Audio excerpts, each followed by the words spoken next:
Hello tout le monde, je vous retrouve aujourd'hui dans une nouvelle vidéo qui sera un nouveau point lecture. Dans cette vidéo, je viens vous parler de 7 livres de moins de 200 pages, des petits livres faciles à transporter que j'ai lus dernièrement. J'avais envie de les réunir en une seule vidéo. Je vais commencer ce point lecture par vous parler d'une petite saga, donc c'est pas un livre je triche, il s'agit d'une saga, une pentalogie, la pentalogie Le poids des secrets d'Aki Shimazaki. Donc on a le premier tome qui est, j'ai déjà oublié, le premier tome qui est Tsubaki du poids des secrets. Je vous les montre parce qu'ils sont vraiment très jolis. Le deuxième tome qui est Hamugari. Voilà. On a le troisième tome qui est Tsubame. On a également le quatrième tome qui est Wazurenagusa. Voilà. Et on a le dernier tome qui est Hotaru, toujours d'Aki Shimazaki. On a des très belles couvertures. Je vous laisse découvrir la signification de ces termes dans le livre, puisqu'on explique à chaque fois pourquoi les livres s'appellent comme ça. Je vais très peu vous parler du contenu en tant qu'histoire, parce que je trouve que c'est une histoire, moins on en sait, mieux on va l'apprécier. C'est vraiment quelque chose à découvrir avec beaucoup de naïveté. Et je pense que vous pourrez mieux saisir tout ce qu'on ressent quand on lit cette saga. Par contre, je vais vous parler de mon ressenti de lectrice. C'est une saga, je savais que j'allais l'apprécier. Je l'ai reçue de ma belle maman, je te fais de gros bisous. Je sais qu'il y a plusieurs personnes autour de moi qui l'ont lu. Quand j'ai commencé les premiers tomes, j'ai tout de suite apprécié la plume. C'est très doux, c'est épuré, c'est poétique, même s'il se passe des choses assez graves. Les premiers tomes sont forts, ils sont beaux, avec beaucoup d'onirisme. Et moi, j'avais été, je vais pas dire déçue, mais c'est vrai que je m'attendais à être complètement surprise dans ces deux livres. C'est là que je me suis rendu compte qu'en fait, je suis vraiment une lectrice immature. Moi, j'ai besoin, dans la vie de tous les jours aussi, de mes surprises, d'être choquée, d'être chamboulée.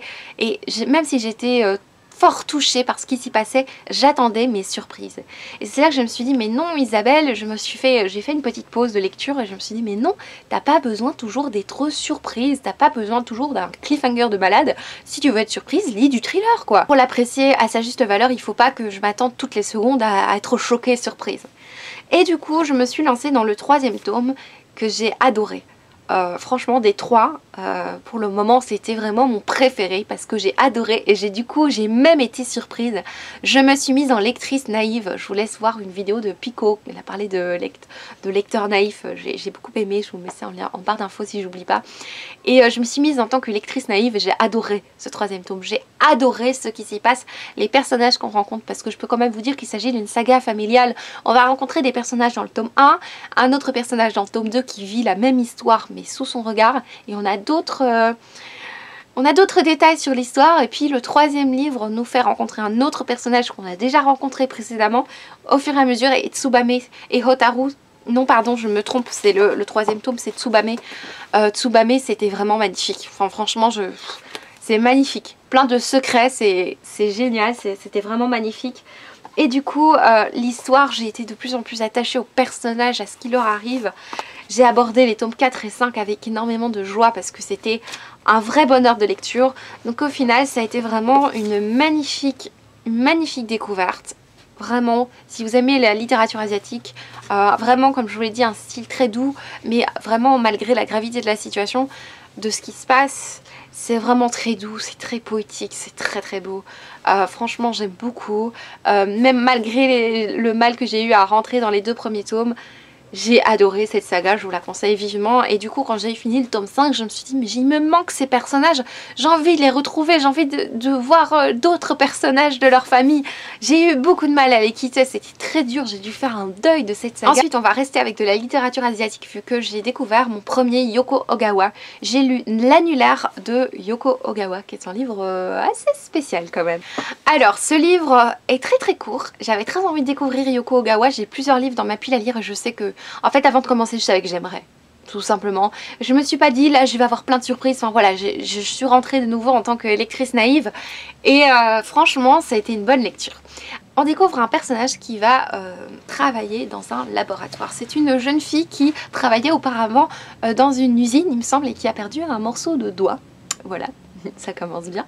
Et elle arrive dans ce laboratoire pour travailler pour un certain monsieur Deshimaru, qui est, comme ils le disent dans les résumés, un taxidermiste du souvenir. Donc il prépare des prototypes, il prépare des spécimens.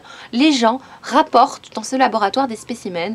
Une femme a envie de rapporter, je ne sais pas moi, un morceau de musique, je sais pas moi, une chaise qu'ils ont envie une chaise qui a beaucoup de valeur parce que ben, sa grand-mère est morte dessus, j'invente, hein. Ou je ne sais pas moi, quelqu'un qui va ramener une blessure, voilà, il faut que vous fassiez un spécimen de ce que j'apporte. Ce personnage, monsieur Deshimaru, s'occupe de faire des spécimens avec ce qu'on lui apporte. C'est très bizarre, hein, comme vous vous en doutez, c'est très poétique en même temps, mais en même temps un peu malaisant comme ça, ce que les gens viennent rapporter. Et du coup, notre héroïne, elle voit ces gens arriver, déposer leurs spécimens, et il y a parfois des choses un peu étranges, hein. Et elle-même est assez intriguée par le personnage masculin, et un jour, il va lui offrir des chaussures. Et je vous laisse découvrir parce que c'est vraiment très très étrange. Bah, c'est un livre qui fait 90 pages, je peux pas vous en parler plus, c'est vraiment trop difficile parce que j'ai pas envie de vous dévoiler tout ce qui s'y passe. Mais c'est vraiment un livre où on a en même temps beaucoup de poésie, mais en même temps on a un côté un petit peu malsain quand même. Presque glauque par moments, ce doigt, on en parle encore dans le livre. Beaucoup de symbolique aussi, j'ai l'impression, dans ce roman, avec les chaussures, avec le fait que il y a quelque chose de spécial avec ces chaussures, on a une fin en suspense, on se demande ce qui va se passer et du coup on imagine plein de scénarios possibles. Bref, ce livre était vraiment une petite parenthèse étrange. Vraiment une parenthèse, à un moment je me suis posée, j'ai lu et je me suis retrouvée dans un univers très étrange. Ensuite je viens vous parler brièvement des Justes de Camus parce qu'il s'agit d'une pièce de théâtre que j'ai lue très vite. Une pièce de théâtre en général ça se lit très vite.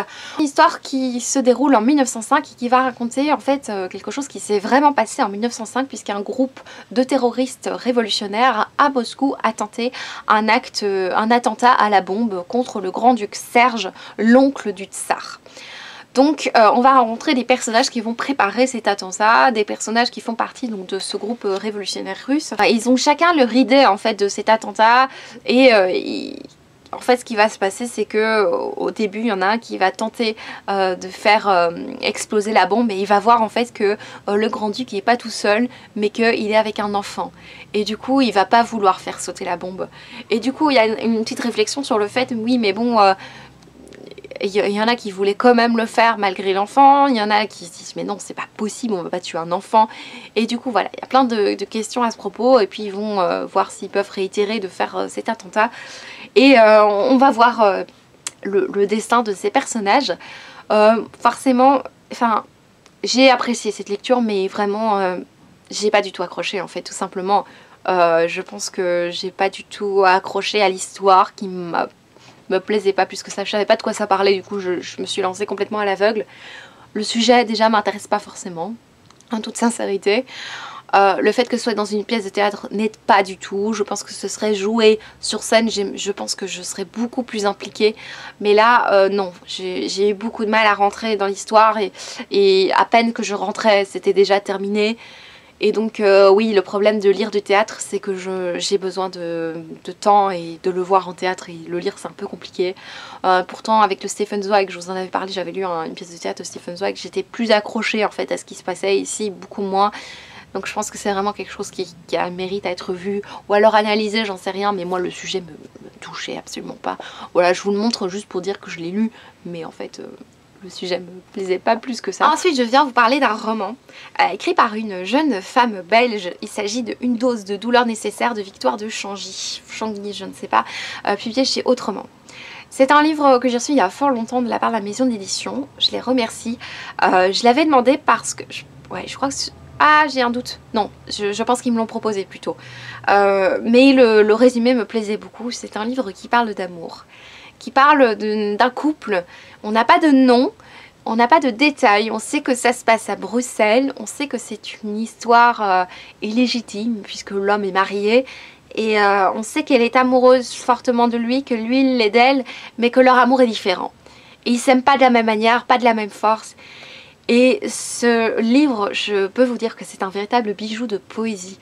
C'est superbement écrit, énormément de sensibilité. J'ai adoré lire ce livre. Pourtant, c'est un livre qui se dévore pas forcément, mais franchement, il y a des moments mais d'une telle beauté. Je vous renvoie au vlog que j'ai fait à ce sujet parce que je vous donnais mon avis vraiment à chaud. Parce qu'à nouveau, là, je vous parle des livres après quelques semaines parfois. Et j'ai un avis global sur ma lecture, mais là, j'avais vraiment des sentiments... Ouf, voilà, je vous en parlerai dans le vlog, c'était vraiment plus facile. Il y a vraiment des passages d'une telle beauté dans ce livre. Je pensais essayer de vous en lire un extrait. Ce qu'elle croit, elle, c'est qu'il existe plusieurs dimensions qui peuvent coexister, même si pas cohabiter. Sa femme et lui voguent dans une dimension. La parenthèse en est une autre, voilà. Lui jure par contre qu'elle est son étoile du berger. L'étoile du berger, c'est la planète Vénus. Il suffit de lever le nez pour l'apercevoir. Elle est toujours visible depuis la Terre, sauf par nuit ombrageuse et sauf en plein jour, évidemment. Voilà, c'est un extrait de ce livre, c'était magnifique. En fait, on n'a pas vraiment d'action précise, en fait. On a beaucoup de sentiments sur ce qui se passe. On passe pas mal de temps à décrire la manière, ce qu'elle ressent de chaque chose qui se passe, mais c'est magnifique. Le désir peut faire ça aussi. Le désir désarme, puis dissipe les murs. Les murs, le désir les étire. Pas de frontières non plus à la distorsion. Quand il la soulève, quand il a les bras joints sous ses fesses, elle a le poids d'un petit animal. Et son dos aussi l'atténue sous ses mains de géant. Son dos tout entier est recouvert d'une de ses mains seulement. Et les couloirs font 10 kilomètres. Il la porte et elle ne voit pas où il l'emmène. Elle n'est pas dans le sens de la marche. Elle perçoit encore, qui tangue légèrement, l'endroit où ils viennent, le coin de pièce dont il l'a enlevé soudain et qui s'éloigne lentement, lentement. 100 ans de promenade et 10 kilomètres vraiment. Lui, dans son oreille, répète « oui, oui, oui ». Ce livre est d'une beauté, franchement, il m'a subjuguée. Au début, je me suis dit « ok, qu'est-ce qu'on... » Voilà, il faut un petit temps d'adaptation. Et oui, j'ai vraiment adoré. J'ai entendu que Victoire de Changy, elle a fait une formation d'écrivain. En fait, une formation que je rêve de faire, mais c'est juste qu'elle coûte très très très cher et que j'aimerais énormément faire avec des écrivains de talent, mais voilà, c'est un petit peu cher, donc je pense que ça va pas être possible, ou alors plus tard.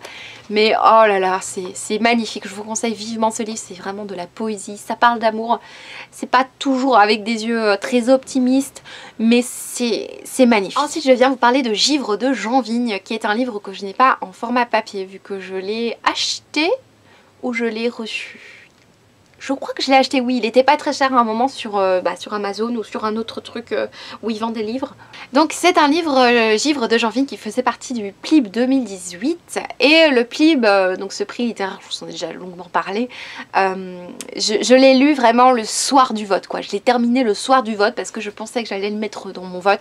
Ça n'a pas été le cas, c'est dommage, mais franchement c'est une chouette lecture. Dans Givre, on a des personnages surnaturels qui s'apparentent à des vampires, mais on ne sait pas trop. Je crois qu'après, on nous le dit, hein, mais je vous laisse découvrir. On est souvent, dans ce livre, dans des sous-sols. On a différentes situations de gens qui sont dans des sous-sols et qui à chaque fois se font happer par un personnage surnaturel. Et parallèlement, on va suivre une héroïne qui fait partie d'un bureau de police et donc qui va enquêter sur la mort d'un de ces personnages. Donc on va suivre l'enquête et la recherche de ces êtres surnaturels, puisqu'ils se rendent bien vite compte que c'est pas très humain tout ce qui se passe, ces meurtres n'ont pas l'air très très humains, et notre héroïne va vite se rendre compte que en effet il y a quelque chose de surnaturel qui se cache là derrière. Elle va faire la rencontre d'un personnage surnaturel. J'ai beaucoup de mal à vous en parler parce que le livre est pas très long et donc ça sert à rien de vous en parler en long et en large parce que ce premier tome est très très très court. Et moi j'ai trouvé qu'il y avait beaucoup de bonnes idées, il y a des choses assez surprenantes qui se passent dans le livre que j'ai beaucoup aimé. Mais la seule petite chose, c'est que la fin m'a un petit peu déçue. Ça prend un tournant qui m'a pas plu en fait. Ça prend un tournant trop commun en fait, alors que tout le reste était original et j'ai trouvé ça dommage. Alors il s'agit d'un tome 1, je pense qu'il y a un tome 2 qui est déjà sorti, que je lirai volontiers. Et j'aurais peut-être dû lire le 2 parce que je suis sûre que Jean Vigne va me surprendre avec la suite. Parce que franchement, de toute la première partie du livre, il m'a vraiment surprise. Et puis à la fin, je vais me dire non, non, non, non. Et je pense qu'en lisant la suite, je pourrais être surprise. Je viens ensuite vous parler de La plus grande chance de ma vie de Catherine Grieve. publié chez Rouergue. C'est un livre de la maison d'édition qui me tentait beaucoup parce que le résumé était très original. On suit une jeune fille qui a beaucoup de chance depuis qu'elle est toute petite, et elle a vraiment de la chance. Et si bien qu'elle a appelé son chien Poker, que voilà, quand elle gagne souvent des choses, et elle a beaucoup de chance, hein. La malchance, elle connaît pas. Et ses parents, en fait, ils travaillent, je pense, tous les deux pour l'euro-million ou quelque chose comme ça. Sa mère s'occupe d'accueillir les gens qui ont gagné l'euro-million ou un truc du genre, du même genre. Et sa mère, en fait, s'occupe d'aider ces gens à accepter le fait qu'ils ont gagné des millions. Elle les remercie, elle les félicite. Du coup, cette femme, en fait, est assez importante pour les gens qui ont gagné. Alors, il y a des gens qui sont là, qui arrivent, ils sont tout contents, ils ont envie d'épouser la femme. Mais il y en a, ils ont la tête jusque par terre parce que c'est un petit peu une malédiction de gagner l'euro-million, je pense. Et le père, je pense qu'il s'occupe de la comptabilité de... Pas l'euro-million, c'est la Française des Jeux. Voilà, la Française des Jeux. Et la jeune fille, elle a des parents du coup assez originaux. Et un jour, elle perd la chance. Il se passe quelque chose, déjà, de dramatique, que je vous laisse découvrir. Et elle perd sa chance. Mais vraiment, genre, elle oublie son GSM, elle oublie machin, truc, et ça enchaîne, et elle perd la chance. Elle va avoir beaucoup de problèmes de contact avec son père parce qu'on se rend compte que y a quelques conflits en fait au sein du couple. Et elle a beaucoup de mal à vivre avec ça parce que ces conflits la concernent. Et elle a beaucoup de mal à entendre son père dire des choses. Et elle a envie de demander à son père est-ce que tu m'aimes et ce genre de choses. Et elle n'arrive pas parce qu'elle a l'impression que son père ne l'aime pas. Et il va se passer quelque chose dans ce livre d'assez surprenant. Et en fait ce livre vient d'un fait divers. Et du coup je vous laisse complètement découvrir parce que c'est hyper original. En fait je suis rentrée dans le livre. Déjà j'ai beaucoup aimé ce qui se passait parce que c'était original, les personnages avec un métier original, j'ai trouvé ça génial. Et puis il se passe quelque chose et tu te dis ah ok ce livre parle de ça. Et en fait non pas du tout, ce livre ne parle pas de cette chose qui se passe mais parle d'encore autre chose de très surprenant qui est en effet un fait divers qui est assez original et je m'attendais pas du tout en fait. J'ai en même temps beaucoup aimé les surprises que j'ai eues dans ce livre pour le coup. Je m'attendais pas à être surprise, du coup là je l'ai été. Et ouais j'ai aimé les surprises que j'ai rencontrées le livre. J'ai aimé suivre les relations difficiles entre ce père et cette fille. Mais comme il se passe un truc sur la moitié, j'aurais envie en fait qu'on exploite encore plus cette relation entre ce père et cette fille. Et c'est un peu délaissé face à autre chose qui arrive. Et du coup je trouvais ça dommage parce que c'était très touchant de voir cette détresse qu'elle a face à son père, qu'elle a envie de lui dire mais papa tu m'aimes pas quoi. Et c'était dur et j'avais envie que ce soit un peu plus développé pour que je ressente encore plus ces émotions. Mais déjà en moins de 150 pages, elle m'a fait ressentir énormément d'émotions. C'était assez fort je trouvais. On a envie d'en savoir plus en fait. C'est ça qui m'a manqué. J'aurais voulu que le livre passe 200 pages ouais non, peut-être 100 pages de plus pour avoir plus de détails sur la relation père-fille, pour avoir plus de détails sur ce qui se passe vraiment. Mais sinon je trouve que c'était très original, c'était bien abordé, c'était agréablement écrit, c'était super agréable, vraiment une très chouette lecture. Et enfin je viens vous parler d'un livre sur lequel je ne sais pas trop me prononcer. En effet ça a été une lecture assez étrange vu que je viens vous parler de La faute de goût de Caroline Lunoir. Ce qu'on sait de ce livre c'est que ça se passe dans la canicule, on sait ce que nous dit la 4e de couverture. Il y a la canicule, on a une héroïne Mathilde qui retourne dans sa famille et dans sa famille il y a une grande piscine et tout le monde profite de cette piscine et un jour son grand-père va proposer à une des femmes qui travaille pour la maison de faire partie, enfin voilà, d'utiliser la piscine et ça va faire un petit scandale. C'est un petit peu ce que nous dit la 4e de couverture et au final en fait c'est vraiment très étrange. Alors c'est bien écrit, déjà c'est vachement bien écrit, c'est super agréable à lire mais on sait pas trop où ça va en fait. C'est hyper contemplatif, il se passe pas grand chose, on analyse juste les rares choses qui se passent. Mathilde qui voit sa famille, qui se pose la question en fait est-ce qu'on se voit parce qu'on s'aime, enfin elle le dit pas tout haut mais voilà, on se pose les questions, est-ce qu'on se voit parce qu'on est obligé de se voir, parce qu'on s'aime, parce que un mélange des deux, on sait pas, c'est très étrange. Et elle voit vivre en fait sa famille, elle voit ses tantes qui ont tous des caractères spéciaux, sa cousine. Et il y a des questions qu'on se pose et on voit cette gouvernante, je pense que c'est une gouvernante qui travaille et on lui propose en effet d'aller dans cette piscine mais c'est vraiment pas le sujet principal du roman. Enfin, c'est une longue nouvelle, un petit roman et en effet on a cette piscine qui est visiblement très importante dans l'histoire mais je me demandais mais où on va? Et à la fin, je me suis posé plein de questions parce qu'on a des petits détails. À un moment, il y avait un moment où elle prend une lettre et on ne sait pas ce que c'est cette lettre. Ou alors j'ai mal lu, j'en sais rien. Mais je sais pas ce que raconte la lettre et il me semblait que c'était important. Du coup j'ai été un petit peu surprise par beaucoup de choses qui se passent, des petites remarques qu'on dit et j'ai envie d'en savoir plus. Moi je suis hyper curieuse, j'ai envie de savoir plus sur ces gens, sur leur vie de famille. Bref, c'est très bizarre, c'est un moment en fait en famille, mais un moment étrange parce qu'on se rend compte qu'ils s'aiment mais pas tant que ça, ils se mentent, Ah, c'est très étrange, très difficile de dire si j'ai aimé ou pas. En même temps, j'ai aimé la plume, mais en même temps, c'est très contemplatif. Hein. Bref, c'est très étrange de vous parler de ce livre. Voilà, je vais terminer ce point lecture. J'espère de tout cœur qu'il vous aura plu. Si vous voulez encore des points lecture sur des petits livres, j'en ferai avec plaisir parce que je lis pas mal de petits livres en ce moment. Donc voilà, n'hésitez pas à me dire quelle nouvelle vidéo vous verriez bien sur la chaîne. Je vous fais de gros bisous et je vous dis à bientôt. Ciao!